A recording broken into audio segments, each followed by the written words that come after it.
you feel like? So I'm gonna start the recording now because Okay. I don't want the answers to those to be posted everywhere. Gotcha. Yeah. But with that in mind, let's pull up your matches from Yeah. Collision, and Sure. we'll go from there. All right. Sounds good. Yeah. But how do you find that like the intake survey? Do you find Yeah. yeah, I'm always I curious what thought, people yeah, I think. thought it was cool. Because when you said intake survey, I thought it was gonna be like general questions like, oh, how old am I and what character do I play, stuff like that. Why But would then I I saw take all this something? stuff and I was like, oh, this is really cool actually. So what did you find cool about it? It's just like it feels like well, first of all, they were fun to answer. But second, they seem like a good way for I guess someone like in the coaching position like you to kind of pick the brain of whoever you're coaching. Um, uh, and I guess get a good grasp of uh, where the person's at. I guess knowledge wise. So Yeah, exactly. Like that is the purpose of them. yeah. So we've got the Fox Ditto starting. You're Yes. the green one, I believe you said, and Yes. we've got. So, what's your like approach to this matchup? Like, what do you think? You said that you wanted to know. Well, actually, you said you wanted to understand like how approaching works in this matchup a little bit more, right? Yeah. Because I think right now all I kind of do is whiff punish Fox because I feel like it's really hard to approach, and I don't even know if I should be looking for approaches in the first place. Because yeah, I feel like most times I try to approach Fox, I just get whiff punished and then I lose or something. So I don't know if I could be doing something better or a lot of what I go for now, for example, and you'll probably see this later in the set, but like I do like the undershoot aerials, bait them to come in, and then I dash hands away and grab them or something. Yeah, I was gonna say That's like like I would say that like all of this looks like really good undershooting. Like that over. This is kind of like an undershoot and an overshoot because you've got him in the corner. yeah, So because you've like tapped him there and trapped him there, like this winds up being really good. yeah, I don't think you were expecting to fall off the stage there, yeah, maybe. yeah. That was an accident. I think I was pushing forward on the stick a little too much. Yeah, because you could have teetered. Like you could have like if you let go of the stick, you'll teeter there, so you won't fall off. Yeah. But yeah, I was gonna say like so. What do you think the purpose of approaching in this matchup is? Uh, I think like when I guess it's just to like find an opening without having to rely on them coming in because when if they don't want to like fall for my baits, yeah, I guess I mean that one there worked, but uh if they don't really fall for that, then I'm not really sure how I would get openings exactly. And plus, like, I think like approaching them, especially when they're like kind of dashing in this like little corner here, like he's like kind of just in the corner. I think if I was like really good at approaching, maybe I could, put a lot of pressure on him. Okay, I guess those are a couple things that come to mind. so let's talk about this one because we just had. So let's think about this situation a little bit more holistically Okay. Yeah. because this I feel like this one I think comes up somewhat regularly. Mhm. So you're gonna be green, and he's going to be. We'll make him gray. He's neutral fox. He's boring. Yeah. So, would you say that his dash dance territory runs from about here to here? Does that seem right? Yeah, that makes sense. Yeah, but I know it makes sense. But is it right? Like, you're the fox main. Like, I'm counting on you a little bit here. So, like, Yeah. so and the focal point is about here. Like, this is where he's like structuring his movement around. Yeah. Yeah, I would. Yeah, it's like he's like in this range, but he's like doing little dashes back and forth, back and forth. Yeah. Okay. So like maybe like here to here then, right? Yeah, he's kind of just doing that. Okay, cool. So like he's moving this way and he's moving this way in between around this focal point here. Mhm.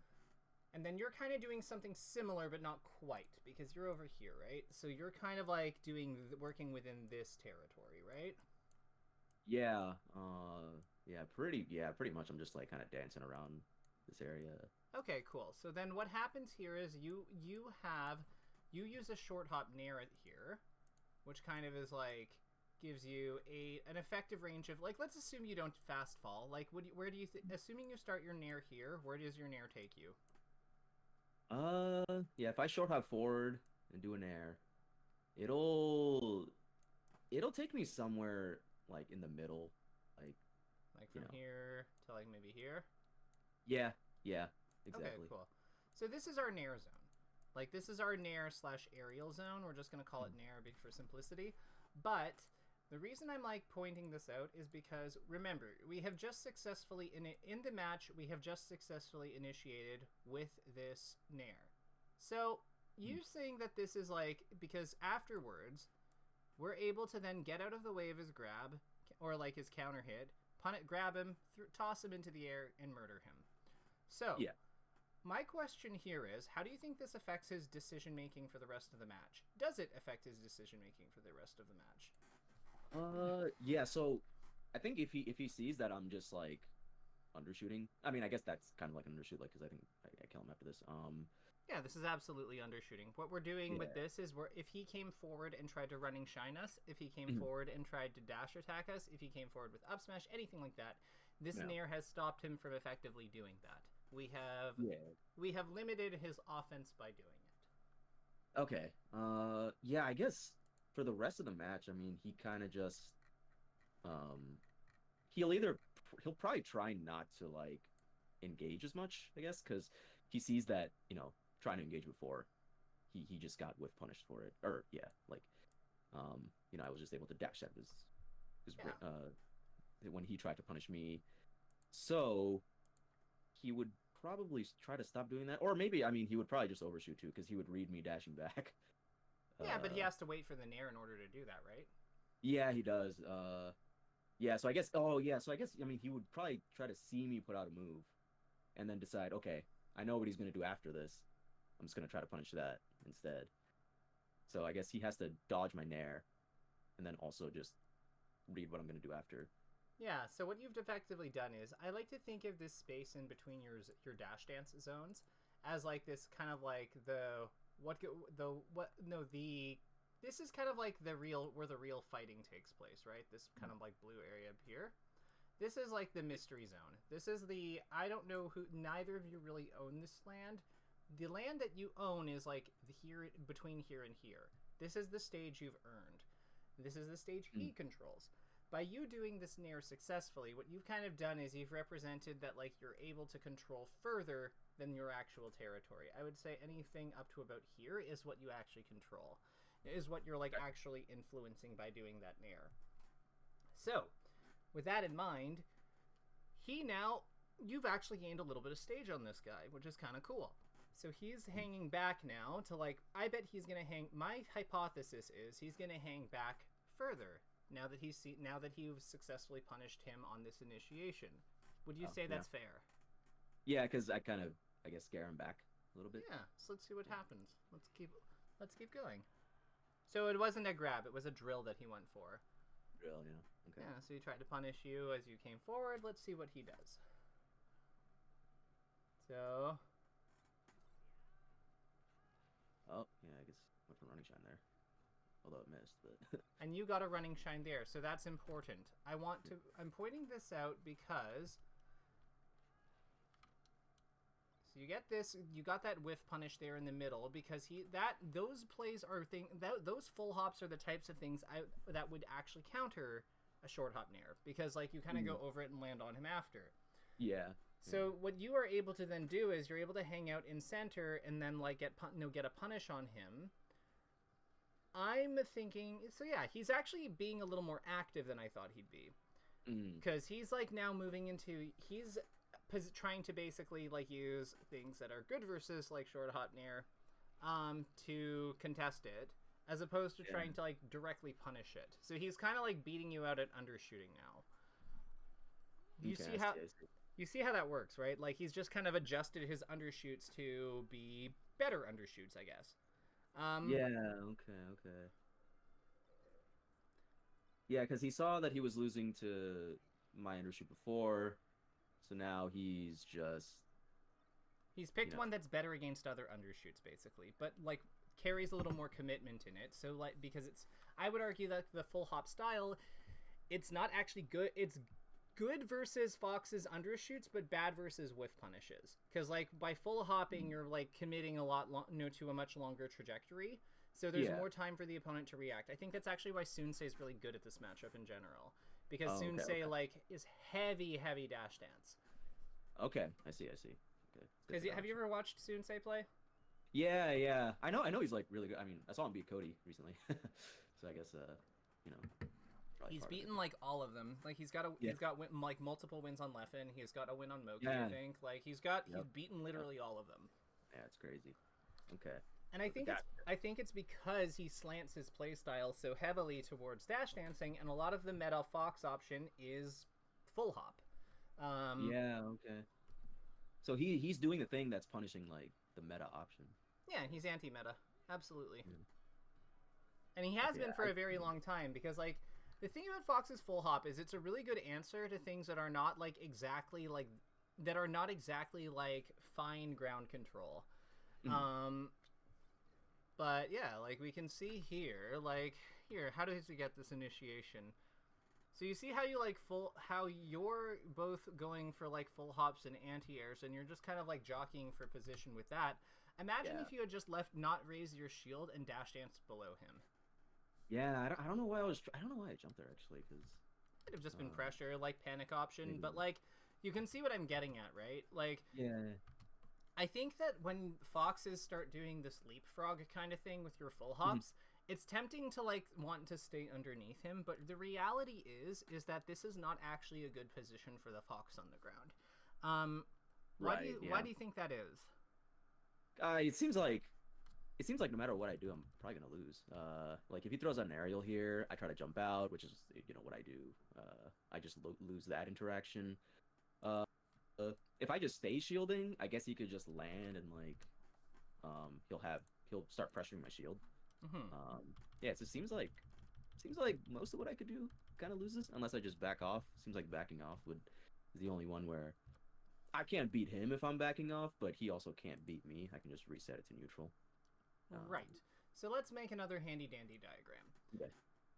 So let's pretend you're not in shield here. Let's say you're right below him. So we're gonna make another fox here because I can spawn. Because as the coach, I can spawn one out of the ether whenever I want.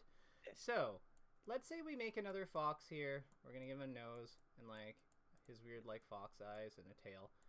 Which fox is in the better position? The one here or the one here? I think so are they both not shielding on the ground? Yeah, they're both not shielding. Yeah, I would say the one that you drew, just because it looks like he's more out of the way. Right. So if this guy wants to hit us, what does he have to do? I guess he could either do back air, nair, drill. Yeah, fast fall with any aerial, pretty much. Okay. And what do we have to do as the second fox? What do we have to do to beat that? Because like he can basically the idea is, I guess the case you're making is that he can come down. Like he doesn't have much air mobility, so like I feel like he can probably come down at like this kind of angle because he jumped up in place. So like he can just like hit with back air over here, but like we should probably just move a little to the side, right? Yeah, and then dash dance graviter or dash dance drill, something like that. Yeah, or just up smash it. Yeah, up smash too. Yeah, up tilt. Like we walk a little to the side and up tilt. That seems good. So if he wants to then hit us, like the problem is that like once we move like even just a hair out of the way, he can't actually hit us with his low range, can he? Yeah, I guess Fox's moves typically, even his back air not big enough. Yeah, right. But when we're directly underneath him, yeah, I'm kind of at his mercy. Yeah, and the thing is, we're under pressure because the one below is the one who has to attack first, isn't he? Because like we have to put out our up tilt early. In order to intercept him, but he has the double jump mix-up. Yeah, I see. Yeah, whereas if for him to use his double jump to hit us over here, he has to jump this way, which means that you have all that time to like react to him. Yeah. Okay. So the problem is there's like one really good mix-up here, plus like a bunch of smaller ones that he can play with his fastfall timing. Whereas over here, there's no mix-up. Because he can't hit us. Yeah, that's true. So, we're limiting his options with our positioning. Okay. Huh, So, I guess I should try to look for that spot more. See if I get myself in that spot a lot. I almost certainly believe that you do. Yeah. Because Probably. This is like a very, very common misconception about Fox. A lot of people think that being directly below him is where you want to be. It's not. You want to be below him and slightly to the side so that he has to actually commit to hitting you. Okay. So like look at again, once we have here, like think about look at where he's okay. He snagged your jump too, and he's not gonna miss. Oh, he doesn't. He hits that. Okay, cool. Okay.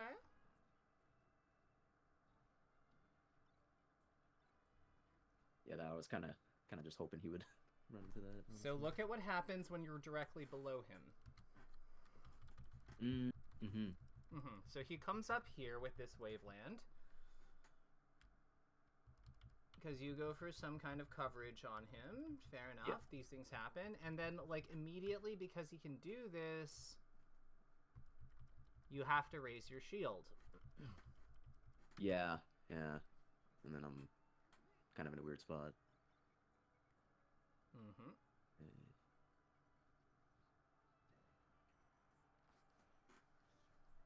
So I guess there, I guess there, when I'm under the platform, actually, what did I do again? I was like, I just kind of stood there and shielded, right? Which situation? The early one? Yeah, the one where, right before, I think it was a little bit before this. Yeah, right there. Yeah. It was kind of so you went for a short hop. You went for a short hop back air, and then you were underneath him. So then you went for this shield. You could have actually gotten out of the way, though. Yeah, that is true. Yeah. I don't know. I guess I just got scared that he would attack immediately, but. I mean, he did. Getting out of the way. So yeah, I should probably get out of the way, like towards center stage, right? Because putting myself on the ledge is, I don't know, doesn't seem like the greatest spot.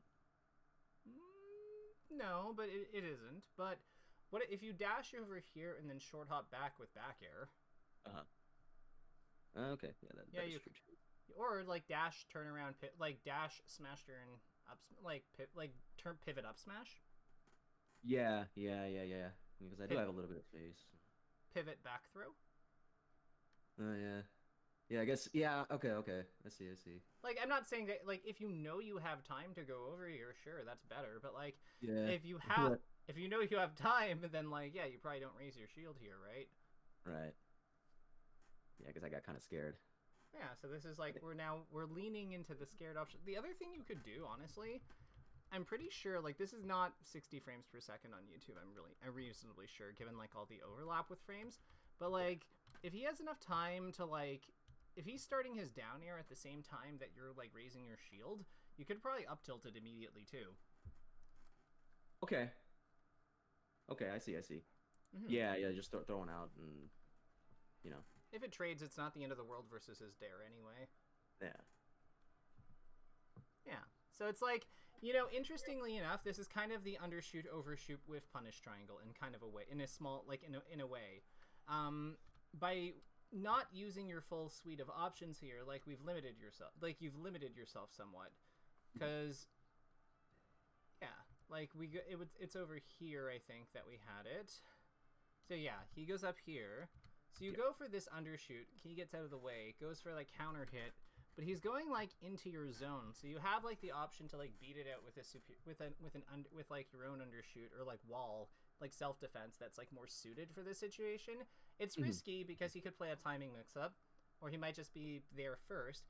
But then you have the option to whiff punish over here. The only thing that really isn't an option is overshooting, but you don't really need that in the context of this situation. So it's like you've got like a lot. We want to make sure the shield. The funny thing is, you could have also made the shield work because he went for drill, but it's like we want to like kind of limit the amount of times we have to like. We want to limit the amount of times we have to go with, because the opponent did this specific thing. This play works. We want things that like work more broadly against things. Okay. Yeah. Because like I want to use this against like everyone, not just somebody doing down air. Yeah, exactly. Because if he nairs, if he up airs, if he back airs, if he like does weird double jump stuff, we want our plays to still work. So talk to me about this like approaching nair. Okay. I think I had him, and I guess I just didn't. Yeah, I don't think I went forward fast enough or enough. Uh, which What I'm do you even get if you hit the nair? That's my question. uh I guess a nair shine. I mean, I think in my head I was like, okay, well if I can nair him in the corner and I can shine him, maybe I can get him off stage fast. Um, but yeah, that kind of loses if he is CCing or is holding down, and I guess he could just snap to the ledge or something. Um, Wouldn't it be better to just like dash jump cancel grab him here? uh, If he whiffed this grab. yes, I agree. And it's weird because I feel like I have done that before, and I just didn't do it here for some reason. Might have just been a technical error. I mean, like jump cancel grab becomes short hop nair so easily. Yeah, I also feel like I don't know. Sometimes when I get nervous, like my decision making definitely gets a little weird. Okay, weird how. I just start attacking more instead of just playing a little more defensive. I think it's just me getting antsy, and I need to hit him, and then I'm just like failing, and yeah, see like that was also not good. I don't know why I did that. Yeah, why I think did we go for shine here? Like, we hit this amazing like full hop nair, and then like why are we like not like pushing advantage? yeah, Like, what are you afraid of happening here if you just like keep going and kill him? yeah, I'm not sure. I think at the moment I was like just still kind of antsy because it felt like I was up game one, but then I lost, and then I think I was kind of like gnawing at me in my head. So then this game, I'm like, okay, have him off stage. If I hit the shine, it'll kill him. Uh, and then, yeah, I was just probably just antsy thinking, honestly.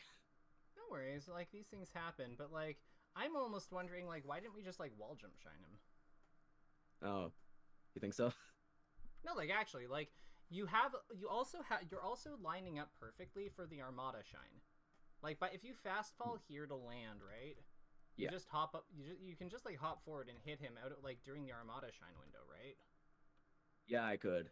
Um, But like we're not ready. Like we're not ready for it, and I don't like after you hit that nair. What like is there a game plan there, or is it just like I threw out the nair to cover something because I had to put something out there. yeah, I guess it's more so just trying to cover something. Yeah, because yeah, I guess so. Okay, Yeah. so let's talk about mentality because I think Hmm. that like really if we're going for plays like this and you know that there's like if you know you're gonna have to follow up after these. So if we're not setting ourselves up for being able to do that with our plays, then what are we doing? Yeah, So yeah. when did you notice that you like when do you think you notice that you're not like locked in like or like you're too locked in? You're kind of like just you're looking at the options, but not from a what serves me. This is from a I need to win. I need to hit him. I need things to go well.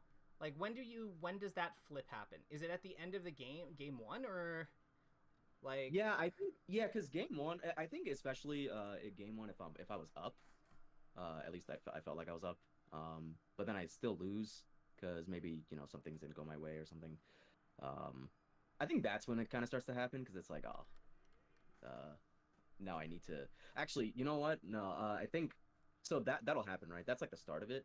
But I think at the start of this game, I lose the first stock, and I'm like, oh, shoot, I'm starting to lose my grip on the set, I guess. So then, yeah, that's when I'm like, okay, I need to like make something happen, otherwise I'm probably just gonna lose. okay. So in that moment, what do you? So usually there's physical symptoms that accompany this too. Hmm. Like I know for me, I squeeze the controller tighter. What about you? Do you do anything like that? Uh, I think my fingers definitely become a little more shaky. I guess not as responsive as I would Okay. like them to. Um, So this is when like once you die here, that's basically when it happens, right? yeah, exactly. Yeah, I think once I die there, I'm like, oh no. So how do And then we get you out of the oh no zone? uh, maybe something I've told myself to do a lot, and I always forget to do it is like deep breathing.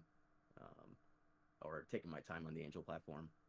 I Huh? usually don't do that, and that kind of just goes into me being antsy because like I need to make something happen fast. So I'm not willing to, let myself wait and take a second. Yeah, I kind of just want to hop back into it, so maybe I should not do that. Okay, so let's practice that. So if we go to if with what we're how effectively do you think you'll be able to tap into the feelings or like that tension that like comes on like that need to Mm. get back in here get back in the game? Yeah. Do you think you can tap into that? Uh, I guess yeah, maybe if I, you mean like recreate it in another situation? No, just like feel like you know yourself. So I'm asking Mm, you like if we draw upon our own experiences like mentally, like just mm. focus a little bit. Can we pull what that felt like and that kind of like anxious rush to like get into like win the game? Try to ensure that this isn't slipping away. Can you draw out Yeah. those feelings? Uh, I think at will, it seems kind of hard because it usually just happens when I'm in like a really tight situation like this one. Actually, pretty much the only tight situations I can think of are really tight melee sets. I guess. As you're watching it, can you kind of like feel some of it bubbling up? Uh, Maybe a little bit, yeah. Okay. Just because like I can see myself doing some odd things, and it kind of just reminds me of what I was feeling in the moment. Okay. And what if we kind of like try to tap into that a little bit further? Like just not we don't want to lose control or anything, but like the point Yeah. of this is that we can like feel what we were feeling then. Yeah, I see what you're saying. Yeah, so I can, you know, try to deal with it. Yeah, so what we're going to do is you're still in that like I got to make something happen mode, right? hmm hmm Especially after that. So, we're going Yeah. to then hit pause on the angel platform. Okay. And I want you to, while still feeling that feeling, Yeah. we're going to take that deep breath. Okay. So you take that deep breath. We acknowledge that we are rushing, that we feel like the game is slipping away, and we don't want it to. But our Okay. opponent is still challenging us, and we won't beat him by if we we won't beat him if we're not playing. If we're not doing we're not going to beat him by playing our our B game or C game. So Right. we're gonna lock in, and we're just gonna see what happens. We're gonna do like we've come back from these before, and then we breathe Okay. out. Okay. Gotcha. Yeah, I just try doing all. Okay. I tried taking a couple deep breaths just now, trying to. And how do you feel compared to compared to how you were before? Definitely a little more relaxed, which is probably good, because then maybe I can, I feel like when I get really nervous or antsy or whatever, it's like a part of my brain kind of shuts down, and then like only the part that knows how to like short hop nair or do something just starts to come out. So, but I got to make sure I'm unlocking or keep making sure that all parts of my brain are unlocked. Yeah. So let me ask you: you notice when that happens, right? Like when your brain goes into short op nair mode. Yes. Yeah. I think I'm pretty good at noticing it. So I would actually say that the second you notice that you're going into short op nair mode is when really like as soon as you find an opportunity to do the deep breath, Mhm. you want to do it like immediately. You don't wait till you die because it's going to make it harder, not easier to do it then because you're going to be under Mm, more stress and pressure. okay, I see. Yeah, actually, even this dog. I mean, I did that high up B. Maybe if I had applied what you just said a little bit before that, maybe I wouldn't have done that. Yeah, exactly. So like think of it this way. We're trying And to like head this off before it hits emergency mode. Like yes. Okay. we're trying to nip it in the bud. The other thing I recommend is, in addition to doing the deep breath, because the deep breath is really good because it's a grounding strategy. It allows us to reconnect with our senses, but to Mhm. make it more effective, try to point something out about the breath. So, like, Okay. we Okay. notice how it feels when it fills our lungs. We notice how our chest expands. We notice how it smelled like how the air smells. Maybe don't do that at like, you know, the local at the card game shop when everyone's like super sweaty in the middle of summer. But like, you know what I mean? Like we point something, we make a physical observation about it. What do you think the purpose of that is? I think it seems like you're just trying to make yourself more aware again of like everything. Because when I get nervous or antsy, you know, like I said, my brain, like, it feels like it's kind of shutting down. It feels like my awareness of like the situation and like what's happening and stuff goes down. So then I kind of go into like fight or flight mode or something. But pointing out okay, so doing the breath, that helps. Pointing out like how it fills your lungs or something specific about it. Seems like I'm just trying to make myself aware of everything again. Yes. And yeah, I guess that could help me be more aware of the game itself too. Yeah, so I don't know if this is like scientific or not, but like my working theory is that emotions occupy, like emotions, flight or flight, those like the limbic system's responses, I think they kind of basically just suck up all the space for the mental stack. As long as they're there, as long as they're hanging out there, we're not going to be able to like take in our surroundings effectively because we just can't. Now, the funny thing about the brain is that all the emotions in the flight or flight response and such are actually handled by the hindbrain, which is the older part of it. Executive function, which deals with like discipline, control, like self-control, etc. Basically, planning, restraint, etc. That's all the front brain's job. So what we're really doing, and during like stress, during flight or flight, the hindbrain basically squishes the front brain by and limits its effectiveness because it's basically all the processing power is going to it. No, is going to like the hindbrain. So what we're doing by making that observation is we are making a conscious thought, which helps like penetrate that. It helps us deflate, like it buys us some room back so that we can kind of like flush the mental stack a little bit from all these emotions that are clogging it. And then, just get back to our like that calm, relaxed focus that we're looking for.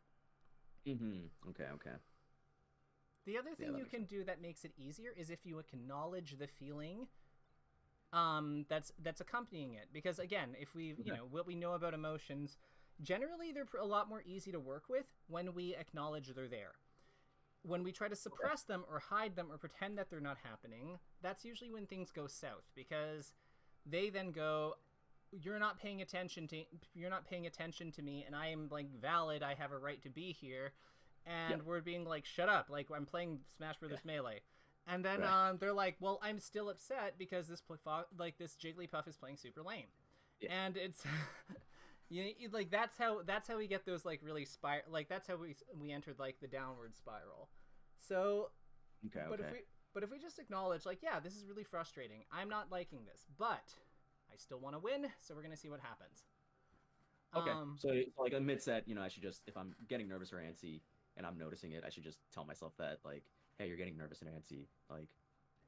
And maybe. You've won games when you're nervous and antsy before.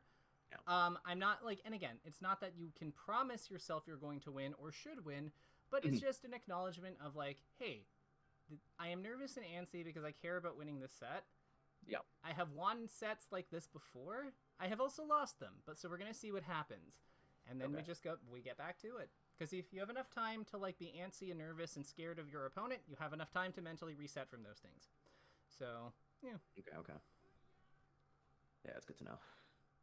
I mean, heck, like you're ledge stalling, you can absolutely do it there. Like if he doesn't come over and if he doesn't come over and steal the edge from you, like why not, right? And he hasn't done that once. So, I think. So actually, funnily enough, I do start to play a little better in these games. So I'm trying to remember why that happened. Actually, you don't see it just yet, but momentarily. No, you have been playing better in this game. Yeah. I can say that with confidence, because you would not have done that ledge stall previously. You would have like hung on to the edge longer than you should have, and then like something would have happened.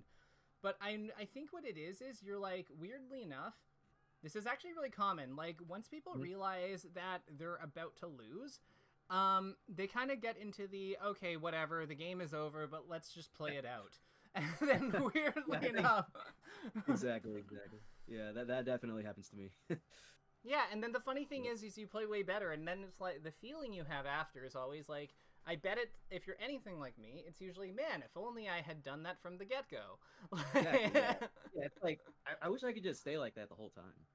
Yeah, well, this is how you do it. Like, you would not have hit that, like, in the previous game. Not in a million years. Like, you were, like, full hop nearing off stage, like, no. Yeah. And then, like, the positioning on that one was so much better. You did a proper undershoot there, like, to cover him exiting the platform. Like, this is all gold. And you can see, like, how much better your positioning is. Like, everything you're doing is designed to beat what he's doing. Yep. And then I bet what happens is, oh, see, I told myself, like, see, what did I have to worry about? Like, I told myself I could do it. Yeah. And then, yeah, usually, like, those, like, oh my gosh, I'm in it, like, I can do this, are followed by, like, less than ideal games. Yes. So actually, I do agree with that. So this game, I was kind of still in that same mode of, I guess I got a game. And then I just kind of keep playing my game. I think he was also kind of getting nervous. But what you just said, spoiler, there is a game 5. Nice. What you just said, that definitely does happen in game 5.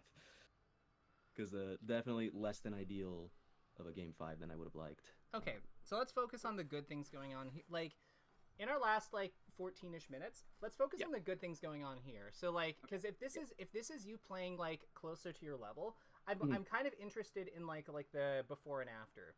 So I noticed that we're overreaching a little bit, but I do like the move choice, the attack selections. Like, that up air leads to, like, big money if we hit it. I just think that, like, maybe we're going after where he's going to, like, we're overshooting a lot, weirdly enough, because we're, like, attacking where we think he's gonna go, but, like, not before he's actually, I don't think we have enough information yet. Okay, I see. Because, like, we've kind of been playing triplat layout a lot, and this is the first time we're really working with open space more. So that's kind of like where I'm coming from with that one. I don't think we have enough, like, relevant information to this kind of stage layout yet. What do you think? Like, upon hearing that, what do you think? Yeah, that's actually something I don't think about enough. Because, like, the stage is kind of different, but I'm not really playing it as if it's, like, fully different. So, like you said, looking for more info on what he's gonna do and stuff with this, like, double platform instead of tri-platform. So that's something I need to kind of keep in mind, I guess, going into a stage like this. Yeah, because the thing about, like, Pokemon Stadium is that, like, I feel like with Pokemon Stadium, the neutral configuration kind of creates all these, like, little pockets of space that kind of, like, act as cages when somebody's, like, below someone or entrapped inside it. But it actually makes it really hard to, like, approach someone sometimes here. What do you mean by cages? Like, you mean on, like, you said on the neutral stage? Yeah, so, like, once it's neutral, I'll point it out. And you can, like, see how, like, easy it is to run over there, like, with that configuration. But what I find is, like, with the side platforms here, you're kind of, like, you both have, like, the benefit of a side platform here when you're fighting in the corner, right? Because he can wait for you to, like, he can use this to, like, act as an umbrella against some of the full hop approaches and stuff we could do on, like, FD or Yoshi Story or something. And he can play over here more safely. On the flip side, you can kind of, like, box him in with this by, like, going up here and then testing his reactions as you, like, testing his reactions by being in this spot. So that's what I mean by, like, it kind of creates cages, like, here and over here. Interesting, okay.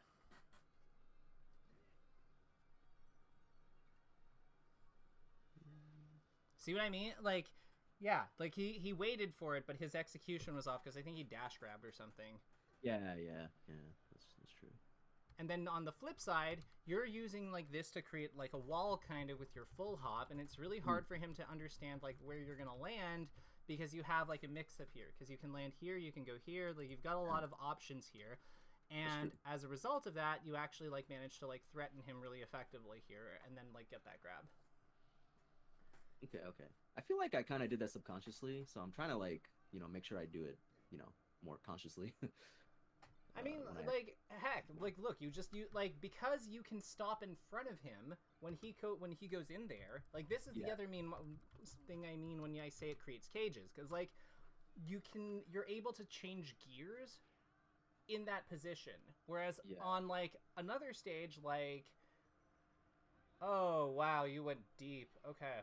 Whereas on something like Yoshi's Story, that kind of option wouldn't be available in that kind of like so close to center stage. Yeah, that is, yeah. And with Battlefield and like Dreamland, you'd both have that option because of where the platform is positioned, because it's closer to the edge. So I have a feeling that might be why he picked like that. Like he might be thinking more defensively oriented layout. That's why he picked this one. So I'm like, yeah, makes sense. Okay. Yeah. Now, I know we talked about the purpose of approaching in this one. We haven't really gone over that. In my opinion, approaching is really just like... Approaching is like, it means so many different things. The way I view it is, it's just like a subset, like approaching is just overshooting and a subset of undershooting that deals with expanding your territory. If you're able to like do it, if you're able to like approach successfully, it means that we either got the opponent to run into our trap, or we were able to like increase our effective range or control of the stage using like using forward motion. But really, the purpose of it in this matchup is the same purpose it has in every it is the same purpose it has in every matchup. It's just to like give us more. It's to just give us more control over the map, or threaten or cut off the opponent's options more effectively. Yeah. Like I would agree. Yeah, like that. Like what you have going on here, like makes a lot of sense. I think you went a little too far forward on one of it, but like this is how you're boxing him in the corner there. These are all successful approaches, and like that's a successful approach in my opinion. Okay. Like this here is dynamite. Like everything that's going on right now, great, love this. I think that I do think that you're full hop naring too much, to like cover the platforms. I think that one big thing to like this is. I have a feeling this is where he's gonna come back on us. Okay, well, I got lucky there. Why didn't we just back air? Me or him? You. Like... Oh, me? So... Okay, so... So, like, he has no double jump, right? Oh, yeah. Yeah, I feel like if he DI'd it really well, he could have lived it, maybe, but... Yeah, but then you have, like, the easiest edge guard of all time. Yeah, Because he's hit off at 140 with no double jump. Yeah. Yeah, so, I got you. Yeah, backer would definitely make sense there, too. The other thing here I'm noticing, we don't really go for many like double shines in general in the corner. Yeah, that's something I'm trying to add to my toolkit actually, like recently, because I know it's like really good, especially in the corner. Because like if they try to tech it, they only tech the first shine, then the next shine just pushes them off. Yeah, and the other thing here is like I think what the part of it that's like that you might be having trouble connecting. I noticed that when you feel in control, you try to like control center really hard. Like you're cutting off his approaches onto the platforms. You're like boxing him in over here. You usually use like your full hop back air, your up tilt effectively in this kind of juncture, which makes sense. But I noticed that we don't really have many overshoots being represented still. So I think that if there's one thing that I really strongly recommend, it's think about like how the opponent react, like that over there. Like imagine if this was a running shine. Like instead of this nair. Yeah. Okay. Because you could have run all the way over here. Like, from here to here, this is about where his dash ends. So you could have run all the way over here, shined, and then, like, you could have, like, pushed him to the edge for, like, a punish. And even if you miss, Fox's shine is, like, the best overshoot. It's the second best overshoot in the game. I don't know if it's better than Falco's laser. But, like, it's so safe if you miss. Because you just cancel it and keep going. And you can see how much space you're giving him and how many interactions like you're allowing him to play because of this. Like, look at this. Once he gets up from here, he's so, like, he feels so safe just like jumping and landing here because he knows like by jumping you're gonna come up here to like cover this platform. So then he's able to just like take center immediately. Okay. Yep.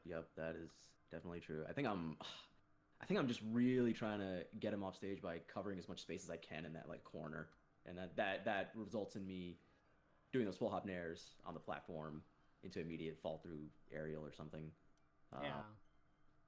So the weakness of full hop aerial as an overshoot is that full hop nair doesn't cover the space you're attacking with the overshoot until after you start falling with it. Whereas with running down tilt and dash attack and running shine and even running up smash if you're into that, they all attack it immediately. Okay, I see. And you can see like that down tilt that he just did. Like look at this. Look at how good this is. Yeah. Imagine if you had a few of those on some of these, right? Like running down tilt, running shine, like even dash attack if he's at like 110 or something. Like that could be so money. And like, I'm gonna assume you missed that L cancel or something, or like push the button like early. But yeah. Yeah. So actually, back in like game 2 when I lost and my antsiness was starting to, I could feel it turn on like a switch in my head. So that up B that I did, the stock right before this, where I just went into his back air, I think that is when it started turning on again, because I was like, oh no, I'm starting to lose it, and I think that kind of fed into that L cancel that I miss. True. As well. This was a very competitive game 5. So I don't want to I think you played this well. In the 5th game, I think you brought it back really well because he was up 2-0, I believe. So pulling it to game 5 from that position, like well done.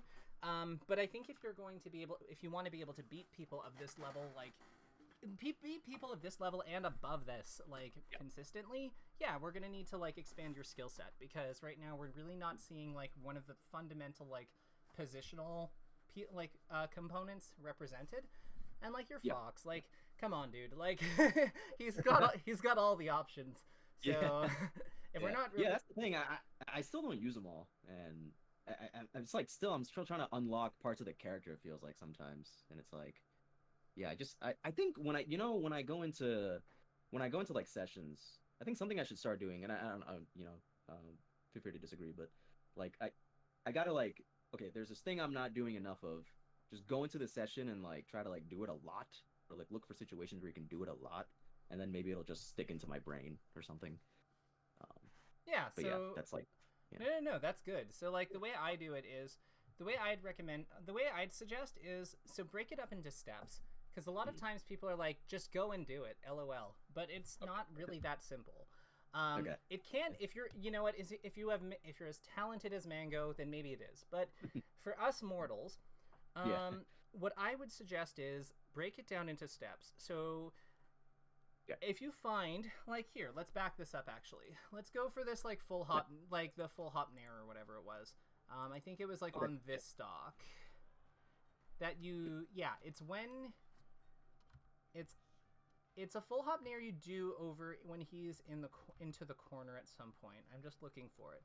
So you get this is all good. And now where does it happen? So you have this. Okay, cool. Oh, here? No. So like let's at full hop bear, good enough. So he's in the corner, he's waiting for us. He just did this full hop. And you move forward to cover this zone. But we know that this is an overshoot. Like this is an opportunity for us to overshoot and attack deep into his landing, right? Okay. Yeah. So what I would say is let's start from this position on the ground as he's coming down. So what we did here was we jumped at this point. What we're looking to change here is from this initial dash motion, instead of going with our full hop, we're going to enter our run. Once we're in our run, we can dash cancel here. We can look to outrange his landing with down tilt, right? Because that's still an overshoot, and we're still attacking like where his movement eventually puts him. Or we can even like allow him to land and then go forward with running shine, because he's going to be in the corner. The idea here is that, heck, with his percent, we could even dash attack to try to anti-air him, because that's an up smash. But the idea here is we're breaking this situation down into steps. So step 1 is, instead of doing the dash, we go dash into run. Step 2 is then around here, we go into, if we're doing down tilt, we do down tilt. If we're doing dash attack, we do it here. And if it's running shine, we do it over here. So step 2 is either we do it or we keep running. And then, yeah, step 3 would be the running shine, which is the optional one, because we might have done one of the other 2 overshoots. But Okay. So, yeah, I guess something I'm kind of scared of in this situation, actually, sometimes, with, like, if I go for, like, running shine or, I guess maybe nair grab or something, I'm afraid of him just rolling in, and then I'm in the corner now. That's why I kind of like the down tilt option, because I kind of just get to stay not in the corner. But yeah, like, down do tilt's you recommend great. anything? Like, Down tilt's Yep, great. sorry. Like, why wouldn't we go for that? Like, if Yeah. we're going to be more likely to do the things that naturally align with our concerns. So, Yeah. that you know, accommodate those concerns. So I would say if it helps you, to get used to this, if like doing the down tilt, it seems like an easier starting point than doing the shines, then yeah, do it. Like, because it's gonna be once you I think once you get used to doing them at all, it'll be easier to start working in the ones that are a little more like, I don't know about that one. Oh, okay. Yeah, because you can then start to see the weaknesses of the... Like, I think that down tilt is the second strongest option here. I think shine is generally the strongest overshoot, but down tilt's probably the next best one. And I think with that, yeah, you can maybe by doing the second best, like the second strongest or third strongest overshoot first, you can then see maybe where like the appeal of shine would come in handy, because like you'll be like, oh yeah, I really like doing down tilt there, but sometimes like they double jump around it and then they counter hit me, so like shine's cooldown could be really appealing there. You know what I mean? Like, we're kind of like, we're creating a jumping off point for us to explore the strengths and weaknesses of our different options in this position, but it always starts with the first one. Okay. So yeah, if you think that down tilt's the one you want to start on, far be it from me to tell you you're wrong. Like, do it. And the goal here is just punish the landing, right? Do you think there's any value in like punishing him while he's jumping? Yes. So, but if you're gonna punish him while he's jumping, you would have to have done this like way sooner. Okay. Yeah. Because you want to hit him when he's coming up, basically, in that case, right? Yeah, that's true. Yeah. So it's not like, yeah, it's just we weren't really aligned for that. But how that would work is we basically do the nair like that as he's going up. I see. Yeah. Or if he's at the peak of his jump, like you basically hit him when he's up here in the corner. Yeah. Okay. Yeah. Okay. So makes I know that's a lot of information, but Yeah. how are you I feeling about definitely, the session, though? Yeah. Oh, sorry. Yeah. I was gonna say this is a lot of information, but does everything we've gone over make sense? Is all of this? Does it feel like gobbledygook? Like, talk to me. It definitely makes sense. I will definitely have to watch the. You upload these to YouTube, right? I do, unless there's Okay, an cool. audio error, but it looks like everything's fine. So gonna Cool. Yeah. fingers So crossed. I'll probably have to watch this back and actually take some notes, because during this call I was trying to take like a little bit, but I find it easier to kind of talk through it first instead of taking notes and talking, and then maybe take notes after. So, but yeah, everything we talked about so far, I don't. It makes sense. The mentality talk, as well as just certain options that I was doing. Yeah. Well, sure. One thing I want to be clear about is none of the options that you're doing are like bad in a vacuum. Like, I think it would be like a little bit like tough for me to argue that like full hop nair, full hop bear are bad moves. It's more about like that they're trying to do a job that isn't suited for them. Okay. Yeah. Like, full hop nair is just really not designed to deal with this stationary jump because of the platform being in the way. Yeah, makes sense. So that's what I'm getting. That's like the purpose of like these more grounded approaches and these grounded overshoots, because like if we were playing on FD, the full hop nair you did would be fine. But like, because exactly. So that's the one thing I want to be clear about. Okay. Yeah, I think sometimes when I do that stuff, I'm also just expecting him to come in some way.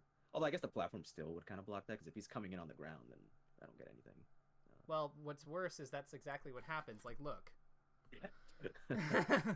Yeah, he just dashes in the center when I do the bear, right?